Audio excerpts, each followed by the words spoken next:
দেখো বন্ধুরা, চাষি সংসারে থাকতে হলে কত রকম যুক্তি বুদ্ধি বের করতে হয় জিনিস রাখার জন্য।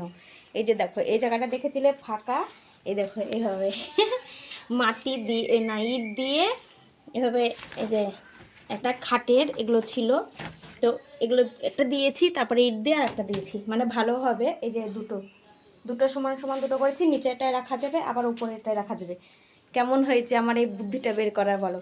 কারণ এই যে গতবার তোমার এই নিচে রেখেছিলাম পেঁয়াজ, তো নিচে পেঁয়াজ রাখলে এই যে বৃষ্টি হয় বর্ষার সময়, এই যে জলের ছিটানি আসে, নিচে জল চলে আসে, আর নিচে জল চলে আসলে পেঁয়াজটা থাকে না, পচে যায়, ভিজা স্যাঁতসেঁতে মাটি হয়ে যায়। তাই ভেবেছি আর ওইভাবে রাখবো না, তো এইভাবে যে করেছি। তো এটা কেমন হয়েছে বলো আমার এই বুদ্ধিটা বের করা?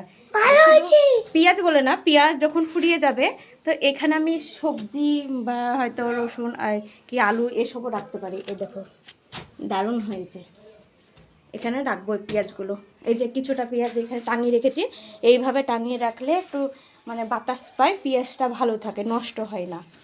তো কিছুটা রেখেছি, আর বাদ বাকি এক বস্তায় রাখা তো সেগুলোই রাখবো। তা আমার এই জিনিসটা কেমন লাগলো তোমরা অবশ্যই কমেন্ট করো।